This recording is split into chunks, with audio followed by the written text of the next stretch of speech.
নমস্কার বন্ধুরা, আমি কুহেলি। আমার গল্পকথার একটি নতুন ভিডিওতে সবাইকে অনেক অনেক ভালোবাসা। আশা করছি তোমরা সবাই খুব ভালো আছো আর আমিও বেশ ভালো আছি। তো ঘড়ির কাঁটায় এখন সকাল 10টা বাজে আর আমি গিয়েছিলাম সকালে একটু বাজার করতে। আর ডোডো ডাব খেতে ভালোবাসে, তাই ওর জন্য একটা ডাব নিয়ে এসেছি। আর ও ডাবটা পেয়ে এত আনন্দ পেয়েছে, দেখো।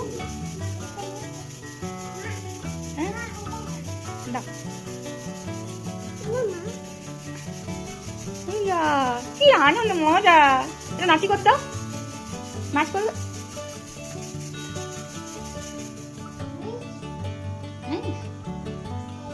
নাই। আমি যখন রান্না করি ডোডোকে এই জায়গাটাতে বসিয়েই আমি রান্না করি। আর এখন ডোডোর জল খাবারের জন্য একটু সুজি বানিয়ে নিচ্ছি। তবে এখন খাওয়াবো না, একটু পরেই খাওয়াবো, কারণ এখন তো ডাবটা খেলো। আজ বেশ মেঘলা মেঘলা করেছে, তাই ওকে আর স্নান করালাম না।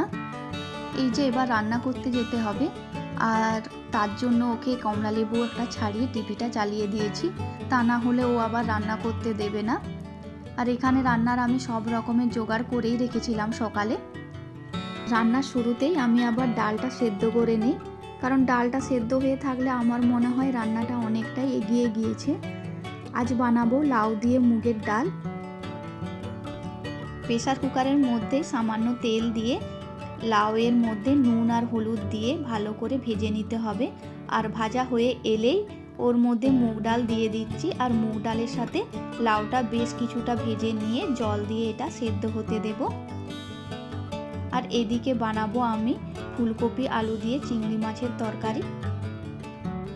ব্যাঙ্গালোরে আবার এই ছোট চিংড়ি মাছগুলো না খুব একটা দেখা যায় না, মানে আমি খুব একটা দেখিনি। প্রত্যেক রবিবার একটা মাছের দোকান এখানে বসে, মানে আমার ঘরের পাশেই একটা ছোট্ট মাছের দোকানের মতন বসে প্রত্যেক রবিবার, সব দিন আবার বসে না।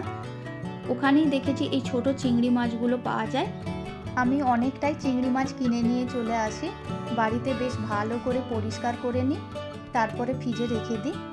কোনো দিন ফুলকপি দিয়ে বানাই, কোনো দিন আবার লাউ দিয়েও বানাই, আবার কোনো দিন আবার তেঁতুল দিয়ে চাটনি বানাই। তো এভাবেই আমার পুরো সপ্তাহটা কেটে যায়। তো আজকে ভাবলাম লাউ দিয়ে বানাবো, কিন্তু ফ্রিজে দেখলাম বেশ কিছুটা ফুলকপি আছে, আর এই ফুলকপি দিয়ে চিংড়ি মাছটা আমি অনেক দিন খাইনি, তাই ভাবলাম লাউ দিয়ে অন্য একদিন খাবো, আজকে ফুলকপি দিয়েই বানাই। কালই ফুলকপিটা ভালোভাবে ভাপিয়ে রেখেছিলাম, আলুর সাথে ভালোভাবে ভেজে নিয়েছি এখন। আর কাল রাতে না আমি একটু পেঁয়াজ আদা রসুনের মশলা করে রেখেছিলাম, সেটাই এখন মিশিয়ে দিচ্ছি। আর তার সাথে চিংড়ি মাছটা মিশিয়ে নিয়েছি, দিয়ে ভালোভাবে কষিয়ে নিচ্ছি। এবার এর মধ্যে সামান্য পরিমাণ জল দিয়ে এটা হতে দেব। আর সেই পাকে সকালবেলায় আমি গ্রিন টি খাই, তো আজ খাওয়া হয়নি, তো ভাবলাম এখন একটু খেয়ে নিই। আর খেতে খেতে ভাবছি যে ডোডোর কোনো গলার আওয়াজ পাচ্ছি না, তো ডোডো কি করছে, তো তাই ভেবে ওকে আমি দেখতে গেলাম যে টিভি দেখছে কিনা। ওমা, ও তো টিভির ওখানেই নেই। তারপরে ব্যালকনিতে এলাম, এসে দেখি ও গাছে জল দিচ্ছে। ওই যে বেশ কিছুদিন ধরে দেখেছে আমাকে গাছে জল দিতে এইভাবে, আর সেটাই ও আজ করছে। কি করছো? জল দিচ্ছ? আর গাছে একটু আদর করে দাও, গাছকে একটু আদর করে দাও।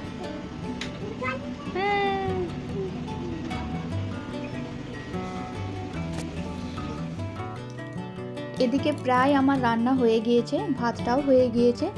তো ভাবলাম একটু পোস্তর বড়া বানাই, অনেক দিন খাওয়াও হয়নি। তো এখানে পোস্তর সাথে একটু আটা দিলাম, আর পেঁয়াজ কুচি পরিমাণ মতো নুন দিয়ে তেলের মধ্যে দিয়ে দিলাম। একটু লঙ্কা দিলেও হতো, কিন্তু ওই ডোডো খাবে বলে আর দেয়া হয়নি, আর আমিও খুব একটা ঝাল খাই না বলে আর লঙ্কাটা দিলাম না।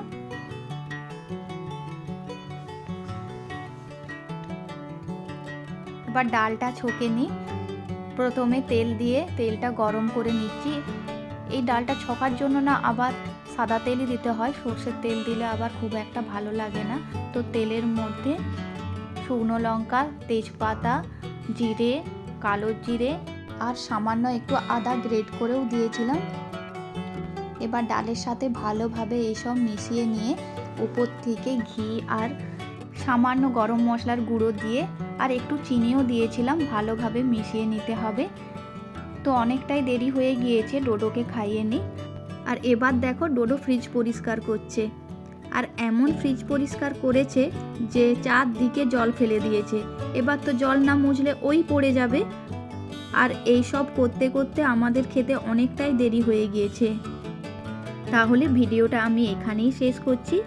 দেখা হবে আরও একটি নতুন ভিডিওর সাথে। ততক্ষণ সবাই ভালো থেকো, সুস্থ থেকো আর নিজেদের খেয়াল রেখো।